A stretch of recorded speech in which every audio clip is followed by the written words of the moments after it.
So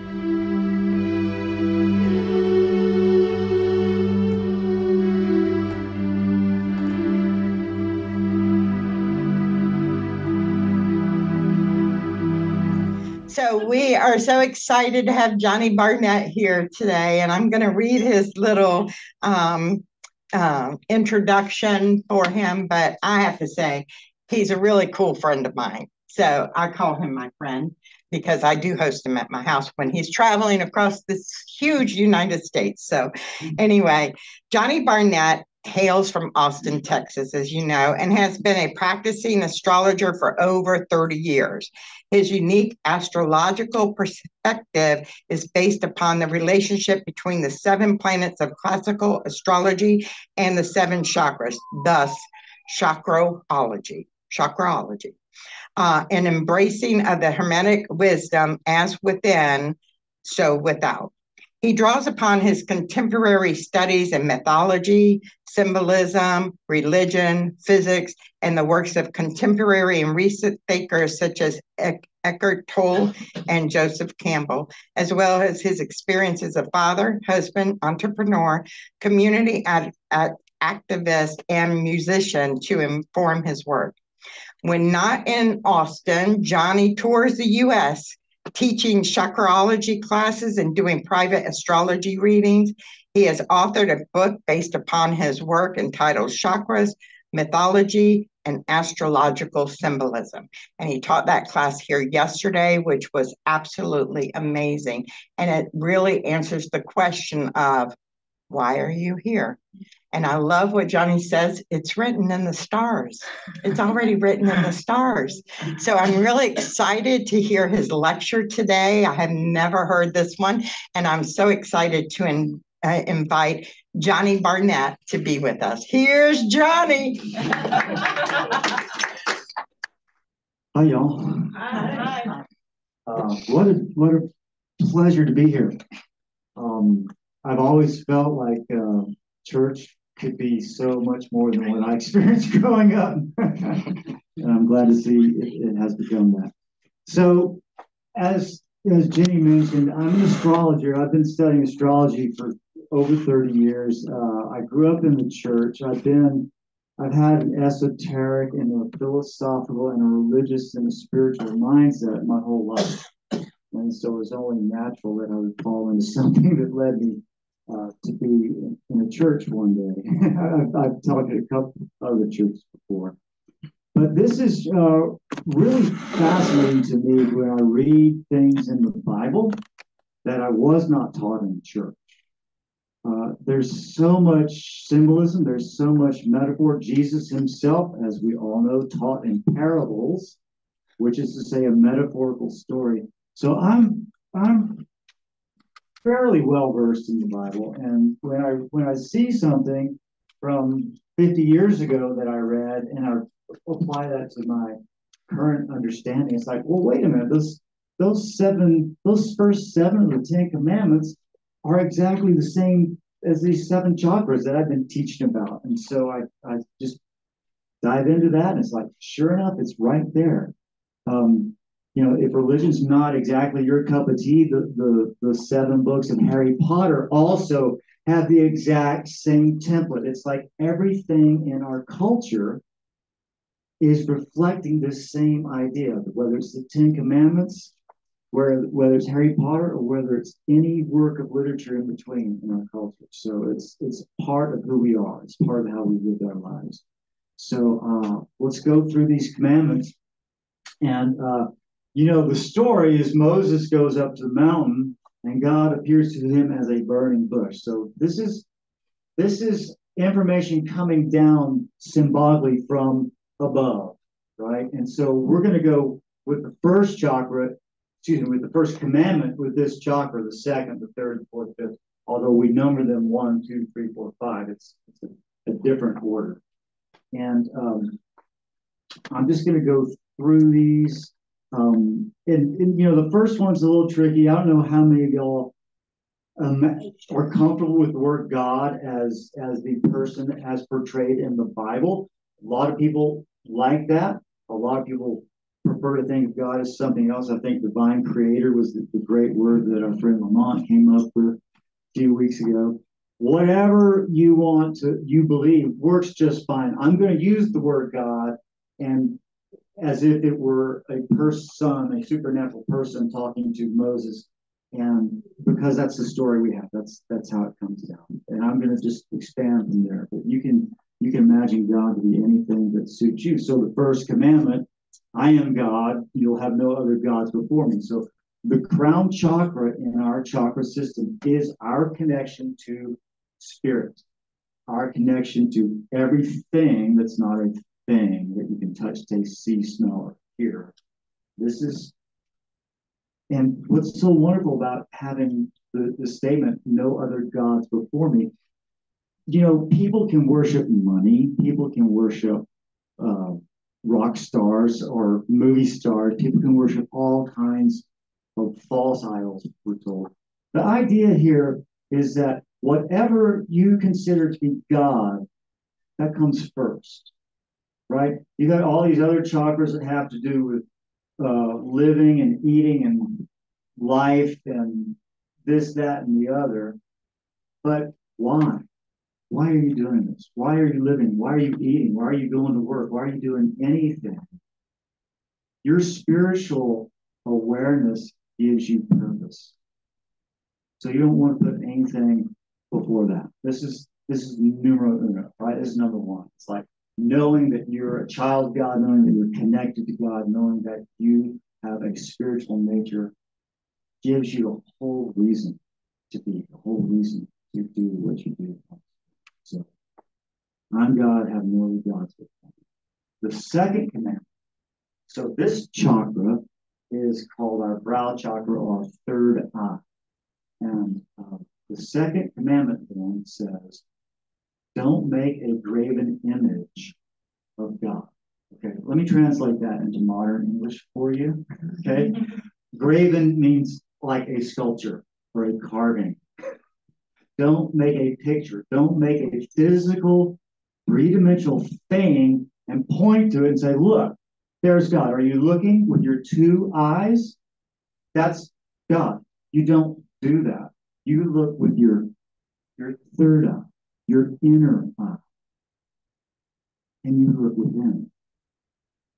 The word imagination literally means image in. Don't make an external image and point to it.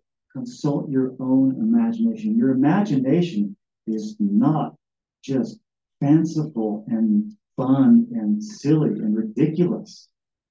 This is you coming to terms with the God within you. This is you coming to terms with your own spiritual nature. This is you knowing for yourself what God is. So don't look outside. Look within. The third commandment, throat chakra, right? This is where we speak. The third commandment says, do not take the Lord's name in vain. So I'm going to extrapolate that a little bit further to the first agreement. If anyone knows the four agreements, the first agreement is be impeccable with your word. Don't say anything in vain, because your voice is immensely powerful. There's so much power and magic and creativity that comes from our throat. In the Genesis story, God himself speaks the world into creation. He just doesn't imagine it. He also takes the extra step of speaking it. So sound is actually the primary creative medium, not just for God, but for every one of us. We set things into motion with our voice. So don't take the Lord's name in vain. Don't say anything in vain, because whatever you say is going out into the world. So the fourth commandment, keep the Sabbath holy. Now, this is really an interesting one to talk about, because the Jews, and of course Moses was a Jew talking to other Jews, the Ten Commandments were designed for Jews.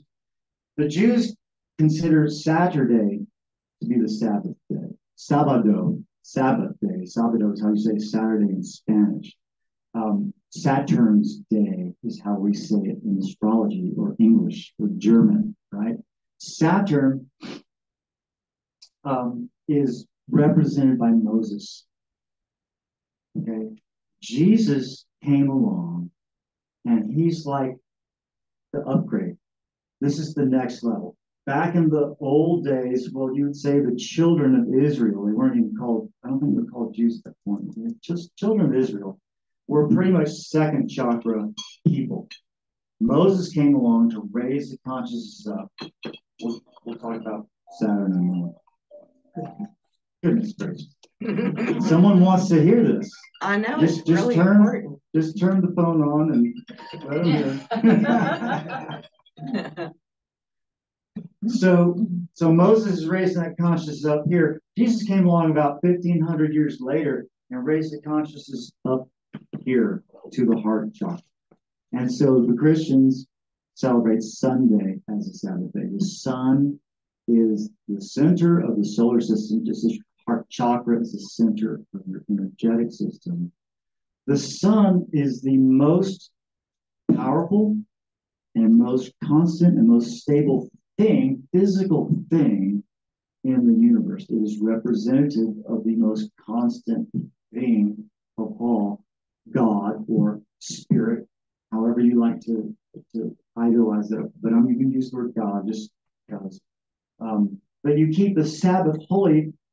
The idea is that you recognize that this day is a day to reconnect. If you've forgotten throughout the week, it's a time to reconnect. At least one day a week, you're going to give to God. And we see this at the heart chakra.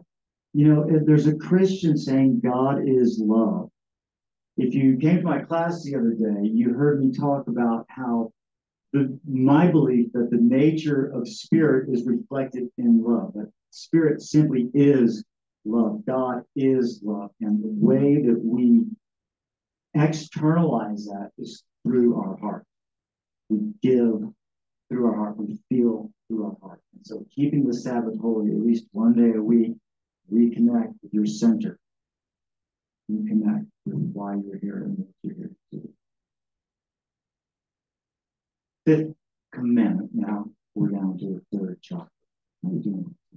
I think we're doing good. Saturn. Okay. So Saturn in Greek is Chronos. So Saturn represents time and tradition, things that have held up over time. Chron is a word that comes from Saturn, the wise old woman of the tribe. Chronicle, chronometer, the marching on time. So this is when we have the fifth commandment, which is honor your father and mother. These are people who have lived longer than we have. They are older than us. You can extrapolate this out to respect your elders. Anyone who's been here longer than you have deserves at least a little credit. You've made it this far. My hat is off to you because it ain't easy.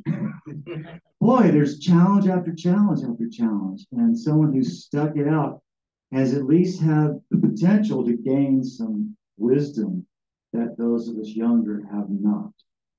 So certainly when you're a little child, honor your father and mother because you don't know nothing, right? You don't know how to tie your shoes, brush your teeth. It's like honor your father and mother.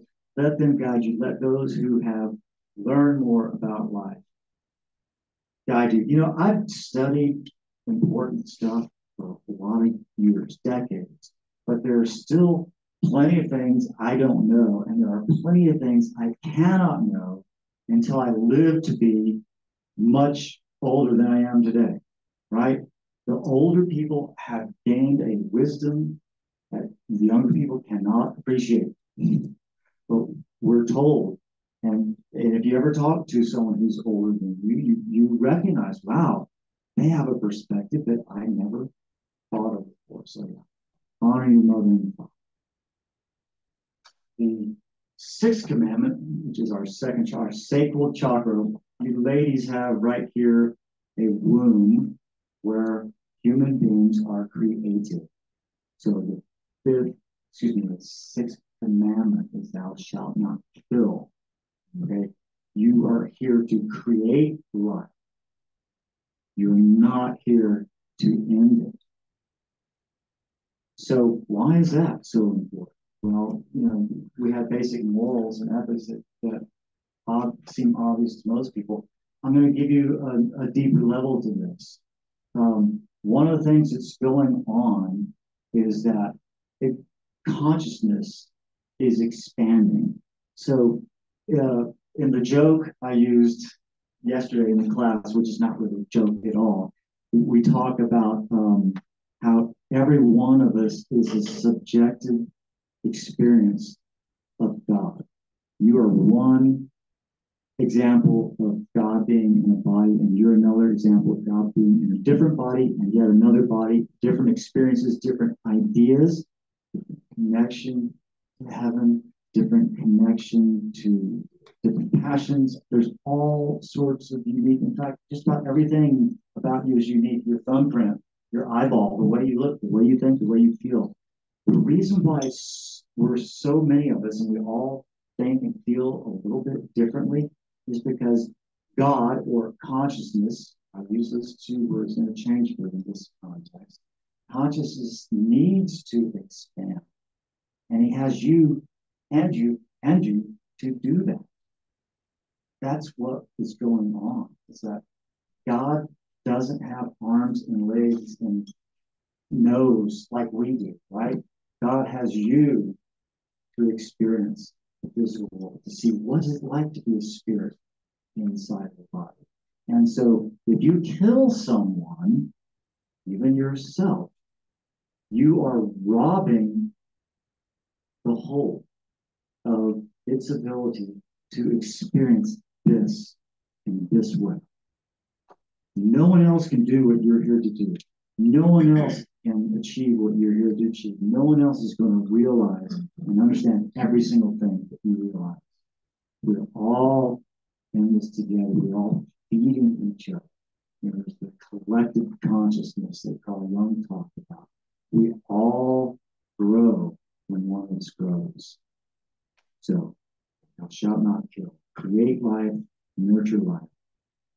And that's a big part of why we're here, to grow our awareness.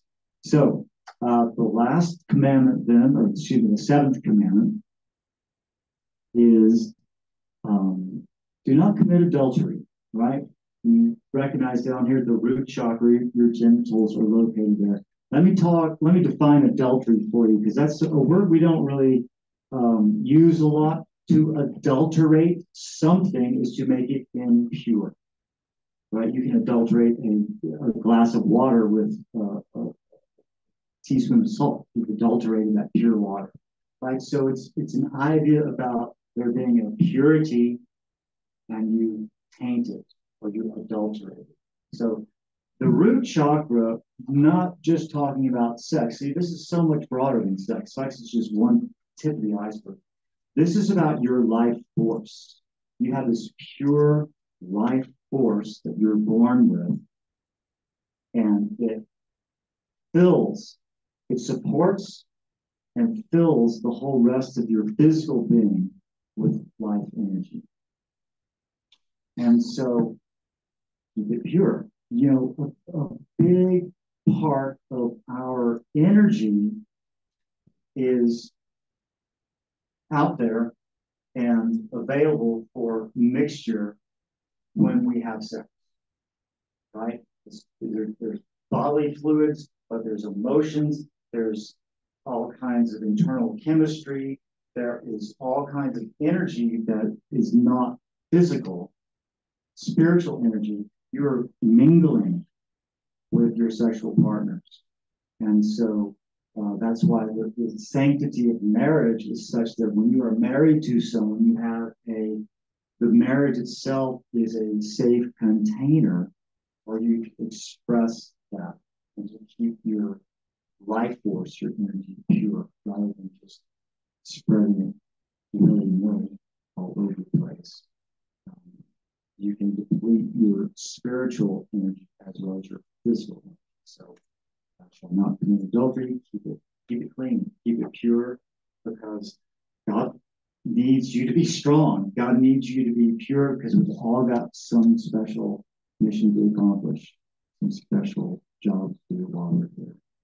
And so yeah, you keep yourself strong and you're much more likely to accomplish that mission. So that is the basics. 7 chakras. They show up in the first 7 of the 10 Commandments. I could talk about Harry Potter too, but we're running out of time. But yeah, Next time. Thank you so much. And I think that's it. Thank you, John.